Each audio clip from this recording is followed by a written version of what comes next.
शुक्लाम्बरधरं विष्णुं शशिवर्णं चतुर्भुजं प्रसन्नवदनं ध्यायेत् सर्वविघ्नोपशान्तये। व्यासं वसिष्ठनप्तारं शक्तेः पौत्रमकल्मषम् पराशरात्मजं वन्दे शुकतातं तपोनिधिम्। व्यासाय विष्णुरूपाय व्यासरूपाय विष्णवे नमो वै ब्रह्मनिधये वासिष्ठाय नमो नमः। अविकाराय शुद्धाय नित्याय परमात्मने सदैकरूपरूपाय विष्णवे सर्वजिष्णवे यस्य स्मरणमात्रेण जन्म संसारबन्धनात् विमुच्यते नमस्तस्मै विष्णवे प्रभविष्णवे। ॐ नमो विष्णवे प्रभविष्णवे। श्रीवैशम्पायन उवाच श्रुत्वा धर्मानशेषेण पावनानि च सर्वशः युधिष्ठिरः शान्तनवम् पुनरेवाभ्यभाषत। युधिष्ठिर उवाच किमेकम् दैवतम् लोके किं वाप्येकम् परायणम् स्तुवन्तः कङ्कमर्चन्तः प्राप्नुयुर्मानवा शुभम्। को धर्मः सर्वधर्माणाम् भवतः परमो मतः किं जपन्मुच्यते जन्तुर्जन्म संसारबन्धनात्। श्रीभीष्म उवाच जगत्प्रभुम् देवदेवमनन्तम् पुरुषोत्तमम् स्तुवन्नाम सहस्रेण पुरुषः सततोत्थितः तमेव चार्चयन् नित्यम् भक्त्या पुरुषमव्ययम् ध्यायन् स्तुवन् नमस्यम् च यजमानस्तमेव च अनादिनिधनम् विष्णुम् सर्वलोकमहेश्वरम् लोकाध्यक्षम् स्तुवन् नित्यम् सर्वदुःखातिगो भवेत्। ब्रह्मण्यम् सर्वधर्मज्ञम् लोकानाम् कीर्तिवर्धनम् लोकनाथम् महद्भूतम् सर्वभूतभवोद्भवम् एष मे सर्वधर्माणाम् धर्मोऽधिकतमो मतः यद्भक्त्या पुण्डरीकाक्षम् स्तवैरच्चेन्नरः सदा परमम् यो महत्तेजः परमम् यो महत्तपः परमम् यो महद्ब्रह्म परमम् यः परायणम् पवित्राणाम् पवित्रम् यो मङ्गलानाम् च मङ्गलम् दैवतम् देवतानाम् च भूतानाम् यो व्ययः यतः सर्वाणि भूतानि भवन्त्यादियुगागमे यस्मिंश्च प्रलयम् यान्ति पुनरेव युगक्षये तस्य लोकप्रधानस्य जगन्नाथस्य भूपते विष्णोर्नाम सहस्रम् मे शृणु पापभयापहम् यानि नामानि गौणानि विख्यातानि महात्मनः ऋषिभिः परिगीतानि तानि वक्ष्यामि भूतये। ऋषिर्नाम्नाम् सहस्रस्य वेदव्यासो महामुनिः छन्दोऽनुष्टुप् तथा देवो भगवान् देवकीसुतः अमृतांशुद्भवो बीजम् शक्तिर्देवकी नन्दनः त्रिसामाहृदयम् तस्य शान्त्यर्थे विनियुज्यते विष्णुम् जिष्णुम् महाविष्णुम् प्रभविष्णुम् महेश्वरम् अनेकरूपदैत्यान्तम् नमामि पुरुषोत्तमम्। अस्य श्रीविष्णोर्दिव्यसहस्रनामस्तोत्रमहामन्त्रस्य श्रीवेदव्यासो भगवान् ऋषिः अनुष्टुप्छन्दः श्रीमहाविष्णुः परमात्मा श्रीमन्नारायणो देवता अमृतांशुद्भवो भानुरिति बीजम् देवकी नन्दन श्रेष्ठेति शक्तिः उद्भवः क्षोभणो देव इति परमो मन्त्रः शङ्खबृन्नन्दकी चक्रीति कीलकम् शार्ङ्गधन्वा गदाधर इत्यस्त्रम् रथाङ्गपाणिरक्षोभ्य इति नेत्रम् त्रिसामासामगः सामेति कवचम् आनन्दम् परब्रह्मेति योनिः ऋतुः सुदर्शनकाल इति दिग्बन्धः श्रीविश्वरूप इति ध्यानम् श्रीमहाविष्णुप्रीत्यर्थे सहस्रनाम जपे विनियोगः। ध्यानम्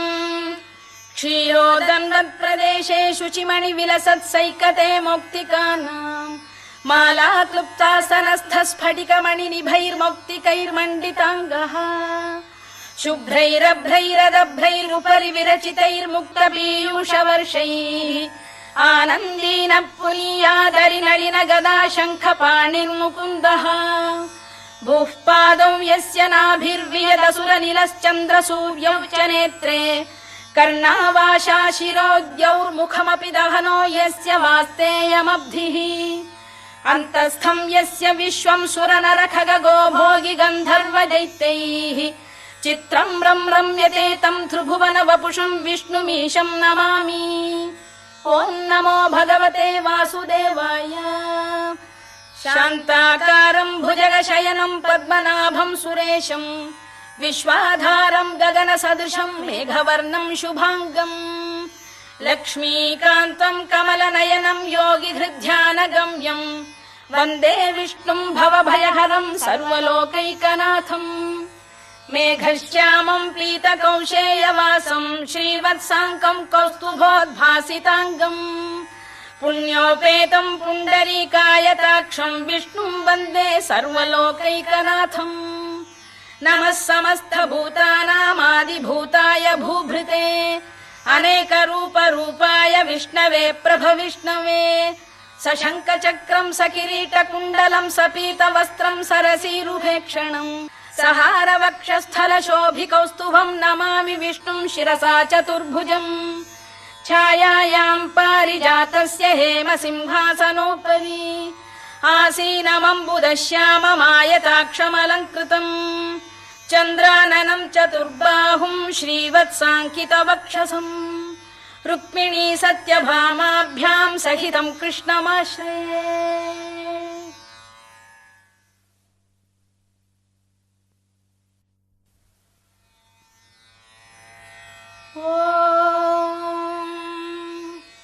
विश्वं विष्णुर्वषत्कारो भूतभव्य भवत्प्रभुः भूतकृद्भूतभृद्भावो भूतात्मा भूतभावनः भूतात्मा परमात्मा च मुक्तानां परमागतिः अव्ययः पुरुषः साक्षी क्षेत्रज्ञोऽक्षर एव च योगो योगविदां नेता प्रधानपुरुषेश्वरः नारसिंहवपुः श्रीमान् केशवः पुरुषोत्तमः सर्वः शर्वः शिवस्थाणुर्भूतादिर्निधिरव्ययः सम्भवो भावनो भर्ता प्रभव प्रभुरीश्वरः स्वयंभूः शम्भुरादित्यः पुष्कराक्षो महास्वनः अनादिनिधनो धाता विधाता धातुरुत्तमः अप्रमेयो ऋषिकेशः पद्मनाभोऽमरप्रभुः विश्वकर्मा मनुस्त्वष्टा स्थविष्ठस्थविरो ध्रुवः अग्राह्यः शाश्वतः कृष्णो लोहिताक्षप्रदर्दनः प्रभूतस्त्रिककुब्धाम पवित्रं मङ्गलं परम् ईशान प्राणद प्राणो ज्येष्ठः श्रेष्ठः प्रजापतिः हिरण्यगर्भो भूगर्भो माधवो मधुसूदनः ईश्वरो विक्रमी धन्वी मेधावी विक्रमक्रमः अनुत्तमो दुराधर्ष्य कृतज्ञ कृतिरात्मवान् सुरेशः शरणं शर्म विश्वरेता प्रजाभवः अधः संवत्सरो व्याल प्रत्ययः सर्वदर्शनः अजः सर्वेश्वरः सिद्धः सिद्धिः सर्वादिरच्युतः वृषाकपिरमेयात्मा सर्वयोगविनिसृतः वसुर्वसुमनः सत्यः समात्मा संमितः समः अमोघः पुण्डरीकाक्षो वृषकर्मा वृषाकृतिः रुद्रो बहुशिरा बभ्रुर्विश्वयोनिः शुचिश्रवाः अमृतः शाश्वतस्थाणुर्वरारोहो महातपाः सर्वगः सर्वविद्भानुर्विश्वक्सेनो जनार्दनः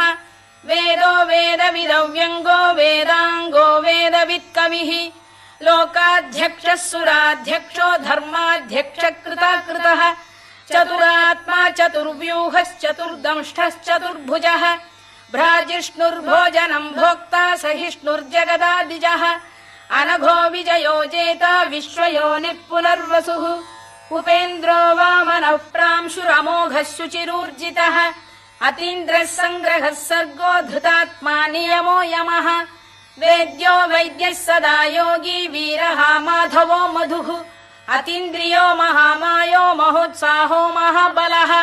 महाबुद्धिर्महावीर्यो महाशक्तिर्महाद्युतिः अनिर्देश्य वपुः श्रीमान् अमे आत्मा महाधृधृत् महेश्वासो महीभर्ता श्रीनिवासः सताङ्गतिः अनिरुद्धः सुरानन्दो गोविन्दो गोविदाम्पतिः मरीचिर्दमनो हंसः सुपर्णो भुजगोत्तमः हिरण्यनाभः सुतपाः पद्मनाभः प्रजापतिः अमृत्युः सर्वदृक्सिंहः सन्धाता सन्धिमान् स्थिरः अजो दुर्मर्षणः शास्ता विश्रुतात्मा सुरारिः गुरुर्गुरुतमो धाम सत्यः सत्यपराक्रमः निमिषो निमिषस्रग्वी वाचस्पतिरुदारधीः अग्रणीर्ग्रामणी श्रीमान् न्यायो नेता समीरणः सहस्रमूर्धा विश्वात्मा सहस्राक्षः सहस्रपात् आवर्तनो निवृत्तात्मा संवृतः सम्प्रमर्दनः अधः संवर्तको वह्निरनिलो धरणीधरः सुप्रसाद प्रसन्नात्मा विश्वधृक् विश्वभुग्विभुः सत्कर्ता सत्कृतः साधुर्जह्नुर्नारायणो नरः असङ्ख्येयो प्रमेयात्मा विशिष्टः शिष्टकृच्छुचिः सिद्धार्थ सिद्ध संकल्पः सिद्धिदः सिद्धिसाधनः वृषाही वृषभो विष्णुर्वृषपर्वा वृषोदरः वर्धनो वर्धमानश्च विविक्तः श्रुतिसागरः सुभुजो दुर्धरो वाग्मी महेन्द्रो वसुदो वसुः नैकरूपो बृहद्रूपः शिपिविष्टप्रकाशनः ओजस्तेजोऽब्जुदिधर प्रकाशात्मा प्रतापनः ऋद्धस्पष्टाक्षरो मन्त्रश्चन्द्रांशुर्भास्करद्युतिः अमृतांशुद्भवो भानुः शशबिन्दुः सुरेश्वरः औषधम् जगतः सेतुः सत्यधर्मपराक्रमः भूतभव्यभवन्नाथः पवनः पावनो नलः कामः कामकृत्कान्तः कामः कामप्रदप्रभुः युगादिकृद्युगावर्तो नैकमायो महाशनः अदृश्यो व्यक्तरूपश्च सहस्रजिदनन्तजित् इष्टो विशिष्टः शिष्टेष्टः शिखण्डी नघुषो वृषः क्रोधः क्रोधकृत्कर्ता विश्वबाहुर्महीधरः अच्युत प्रथित प्राण प्राणदो वासवानुजः अपां निधिरधिष्ठानमप्रमत्त प्रतिष्ठितः स्कन्द स्कन्दधरो धुर्यो वरदो वायुवाहनः वासुदेवो बृहद्भानुरादिदेवः पुरन्दरः अशोकस्तारणस्तारः शूरः शौरिर्जनेश्वरः अनुकूलः शतावर्तः पद्मी पद्मनिभेक्षणः पद्मनाभोरविन्दाक्षः पद्मगर्भः शरीरभृत् महर्धिर्वृद्धो वृद्धात्मा महाक्षो गरुडध्वजः अतुलः शरभो भीमः समयज्ञो हविर्हरिः सर्वलक्षणलक्षण्यो लक्ष्मीवान् समितिञ्जयः विक्षरो रोहितो मार्गो हेतुर्दामोदरः सः महीधरो महाभागो वेगवानमिताशनः उद्भवः क्षोभणो देवः श्रीगर्भः परमेश्वरः करणम् कारणम् कर्ता विकर्ता गहनो गुहः व्यवसायो व्यवस्थानः संस्थानस्थानदो ध्रुवः परधिः परमस्पष्टस्तुष्टः पुष्टः शुभेक्षणः रामो विरामो विरतो मार्गो नेयोनयोनयः वीरः शक्तिमताम् श्रेष्ठो धर्मो धर्मविदुत्तमः वैकुण्ठः पुरुष प्राण प्राणद प्रणवपृतुः हिरण्यगर्भः शत्रुघ्नो व्याप्तो वायुरधोक्षजः ऋतुः सुदर्शनकालः परमेष्ठी परिग्रहः उग्रः संवत्सरो दक्षो विश्रामो विश्वदक्षिणः विस्तारस्थावरस्थाणु प्रमाणम् बीजमव्ययम् अर्थोऽनर्थो महाकोशो महाभोगो महाधनः अनिर्विण्णस्थविष्ठो भूर्धर्मयूपो महामखः नक्षत्रनेमिर्नक्षत्री क्षमः क्षामः समीहनः यज्ञयुज्यो महेद्यश्च क्रतुः सत्रम् सताम् गतिः सर्वदर्शी विमुक्तात्मा सर्वज्ञो ज्ञानमुत्तमम् सुव्रतः सुमुखः सूक्ष्मः सुघोषः सुखरः सुहृद् मनोहरो जितक्रोधो वीरबाहुर्विदारणः स्वापनः स्ववशो व्यापी नैकात्मा नैककर्मकृत् वत्सरो वत्सलो वत्सी रत्नगर्भोधनेश्वरः धर्मकृद्धर्मी सदसक्षरमक्षरम् अविज्ञाता सहस्रांशुर्विधाता कृतलक्षणः गभस्तिनेमिः सत्तस्तः सिंहो भूतमहेश्वरः आदिदेवो महादेवो देवेशो देवभृद्गुरुः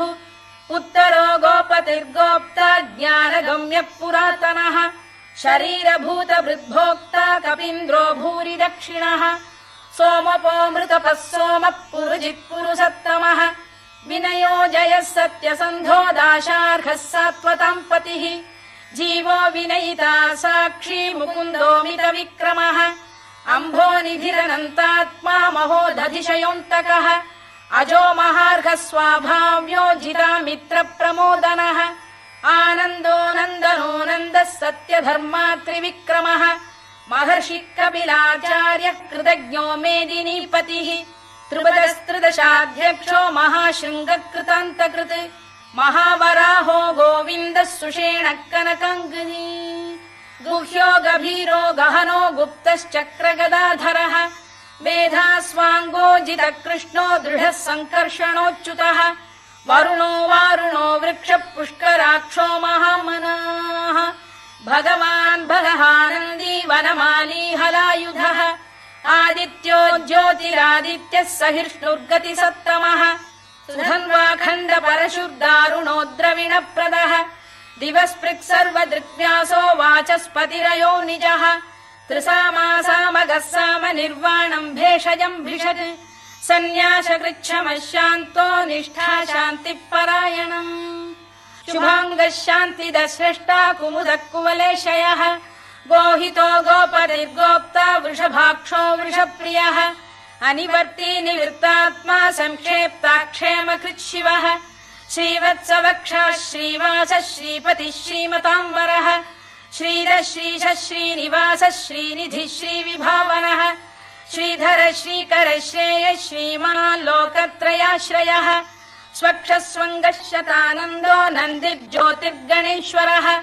विजितात्मा विधेयात्मा सत्कीर्तिश्छिन्न संशयः उदीर्णः सर्वतश्चक्षुरनीशः शाश्वतः स्थिरः भूषयो भूषणो भूतिर्विशोकः शोकनाशनः अर्चिष्मानर्चितः कुम्भो विशुद्धात्मा विशोधनः अनिरुद्धो प्रतिरथ प्रद्युम्नो मितविक्रमः कालनेमिनिहा वीरः शौरिः शूरजनेश्वरः त्रिलोकात्मा त्रिलोकेशः केशवः केशिहा हरिः कामदेवः कामपालः कामी कान्तकृतागमः अनिर्देश्य वपुर्विष्णुर्वीरोऽनन्तो धनञ्जयः ब्रह्मण्यो ब्रह्मकृद्ब्रह्मा ब्रह्म ब्रह्मविवर्धनः ब्रह्मविब्राह्मणो ब्रह्मी ब्रह्मज्ञो ब्राह्मणप्रियः महाकमो महाकर्मा महातेजा महोर